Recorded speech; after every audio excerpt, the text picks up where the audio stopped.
नमस्कार। आज हम जानेंगे यहाँ पर हीट स्ट्रोक या लू लगना के बारे में, या कह सकते हैं कि लू लगने के क्या लक्षण होते हैं, क्या कारण होते हैं, क्या बचाव और क्या उपचार होता है, ये सब यहाँ पर जानेंगे इस वीडियो में।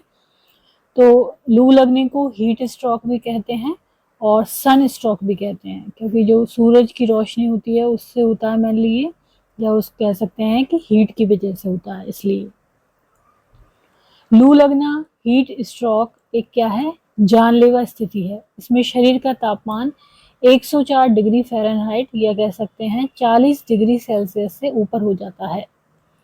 तो हमारा शरीर जो है उसमें हमारा दिमाग हमारे पूरे शरीर के जो तापमान है उसको संतुलित रखता है, लेकिन लू लगने या हीट स्ट्रोक कंडीशन में क्या होता है, ये तापमान संतुलन में नहीं रह पाता है और शरीर का तापमान 104 डिग्री फ़ारेनहाइट या 40 डिग्री सेल्सियस से ऊपर चला जाता है। तो इसी को हम कहते हैं लू लगना। यह आमतौर पर गर्म आर्द्र परिस्थितियों में अत्यधिक परिश्रम का परिणाम होता है। लू लगना को तापघात भी कहते हैं। तो हीट स्ट्रोक दो प्रकार का होता है। एक होता है शारीरिक परिश्रम से होने वाला हीट स्ट्रोक, इसमें भी तापमान संतुलित हो जाता है, और दूसरा है नॉन एक्सटर्नल हीट स्ट्रोक।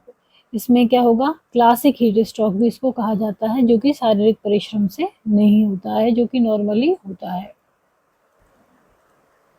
अगला है कि हीट स्ट्रोक किसको हो सकता है। तो किसी को भी हो सकता है जो कि ऐसी कंडीशन में है, गर्म कंडीशन में है, लेकिन शिशुओं को, जो छोटे बच्चे होते हैं, और बुजुर्गों को, जो बड़े बुजुर्ग होते हैं, एज जिनकी ज़्यादा होती है, उनमें ये विशेष रूप से इसका उच्च जोखिम होता है, क्योंकि उनका शरीर का तापमान को प्रभावी ढंग से नियंत्रित करने में वो सक्षम नहीं होते। एक तो छोटे बच्चे और एक बूढ़े लोग, एथलीट हैं, सैनिक हैं, और ऐसे लोग जो गर्म वातावरण में शारीरिक श्रम की आवश्यकता वाले व्यवसायों में काम करते हैं। इन सबको शारीरिक श्रम ज़्यादा करना पड़ता है। वे भी हीट स्ट्रोक के प्रति संवेदनशील होते हैं, उनको भी हो सकता है। इसके अलावा अन्य कारण क्या होते हैं, शराब पीना, पुरुषों में ज़्यादा होते हैं इसके चांसेस। निर्जलित होना, कम पानी पीने की वजह से, डिहाइड्रेशन की वजह से। ऐसी दवाएं जो कि शरीर की तापमान को नियंत्रित करने की क्षमता को प्रभावित करती हैं, जैसे कि मूत्रवर्धक है, शामक, ट्रैंकुलाइजर है, यह हृदय और रक्तचाप की दवाएं हैं। इन दवाओं को लेने से भी हो सकता है। कुछ बीमारियों का होना जिनमें जो पसीना है उनके आने की क्षमता को प्रभावित होती है, जैसे सिस्टिक फाइब्रोसिस में जो पसीने का बैलेंस है वो उसमें बिगड़ जाता है, तो इसमें भी हो सकता है। कुछ चिकित्सकीय स्थितियां होना, जैसे कि नींद संबंधी विकार होना, हृदय, फेफड़े, गुर्दे, यकृत, थायराइड या रक्त वाहिकाओं से संबंधित समस्याएं। भारी या तंग कपड़े पहनना, जैसे कि सुरक्षात्मक गियर, कुछ भी सेव करने के लिए जो गियर पहनते हैं। तेज बुखार होना, मोटापा होना, हीट स्ट्रोक का पहला इतिहास होना, पिछले कभी हुआ हो तो, और खराब शारीरिक स्थिति या गर्म परिस्थितियों का अभ्यस्त न होना। अब आते हैं कि लू लगने के लक्षण क्या होते हैं हीट स्ट्रोक के। तो एनहाइड्रोसिस, सूखी हो जाती है त्वचा, पसीना नहीं आता इसमें। गति और समन्वय में समस्या आती है, मूव करते हैं, गति करते हैं चलने फिरने में। संतुलन में समस्या आती है, भ्रम पैदा होना, चक्कर आना, अत्यधिक पसीना आना जो व्यायाम बंद करने के बाद भी जारी रहता है, अत्यधिक पसीना आना। त्वचा गर्म, लाल या बहुत पीली होना, निम्न या उच्च रक्तचाप, लो या हाई बीपी, कुछ भी हो सकता है। फेफड़ों में कड़कड़ाहट आना, उल्टी होना, ओलिगोयूरिया, कम मूत्र का उत्पादन होना, उसको कहते हैं ओलिगोयूरिया। तेज सांस लेना और तेज हृदय गति, पल्स रेट बढ़ जाती है।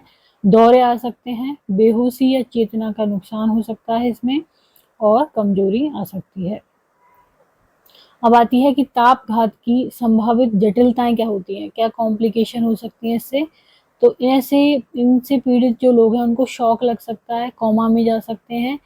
तीव्र श्वसन संकट सिंड्रोम ARDS हो सकता है, मस्तिष्क में सूजन आ सकती है, ब्रेन में, किडनी खराब हो सकती है, यकृत का काम करना बंद हो सकता है इसमें, चयापचय संबंधी विकार, चेतना को हानि होती है, हृदय में रक्त प्रवाह में कमी और अन्य परिसंचरण संबंधी समस्याएं। अब आता है इसका निदान, इसका डायग्नोसिस कैसे किया जाता है, क्या टेस्ट किया जाता है। तो इसमें शारीरिक परीक्षण करते हैं, तापमान टेम्परेचर लेते हैं, रक्त परीक्षण, ब्लड टेस्ट किए जाते हैं, मूत्र परीक्षण, यूरिन टेस्ट किए जाते हैं। इसके अलावा एक्सरे और ईसीजी भी किए जाते हैं किन्हीं किन्हीं कंडीशन में। हीट स्ट्रोक का इलाज कैसे करेंगे? हीट स्ट्रोक के लिए तत्काल चिकित्सा उपचार की आवश्यकता होती है। यदि एम्बुलेंस के आने का इंतजार कर रहे हैं तो व्यक्ति को जितना संभव हो सके ठंडा करने की कोशिश करें। इसमें गर्दन, कमर और बगल पर बर्फ की पट्टियां लगाना, उन्हें हल्के नमकीन तरल पदार्थ जैसे कि स्पोर्ट्स ड्रिंक या नमकीन पानी पीने के लिए प्रोत्साहित करना, पानी ज़्यादा पीना, नींबू पानी भी इसमें पी सकते हैं, और ठंडे छायादार या हवादार वातावरण में लिटाना मरीज को। यदि संभव हो तो उन्हें ठंडे पानी में रखें।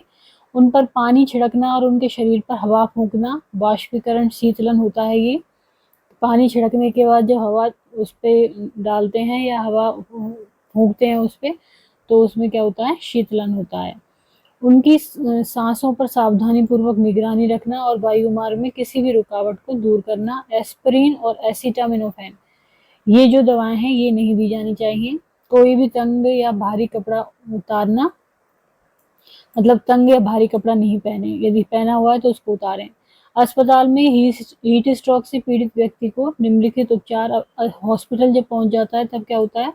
उनको आईवी फ्लूइड दिया जाता है जिसकी फ्लूइड बैलेंस मेंटेन रहे। उनकी बाह की एक नस के माध्यम से ठंडा अंतःशिरा तरल पदार्थ दिया जाता है। शीतलक कंबल उड़ाए जाते हैं। बर्फ से स्नान कराना, दौरे को रोकने के लिए दवा देना और पूरक ऑक्सीजन देना। तो आज हमने जाना हीट स्ट्रोक या लू लगना के बारे में। यदि वीडियो आपको पसंद आता है तो इसको लाइक करें, चैनल को सब्सक्राइब करें, कमेंट करें और शेयर करें। Thank you.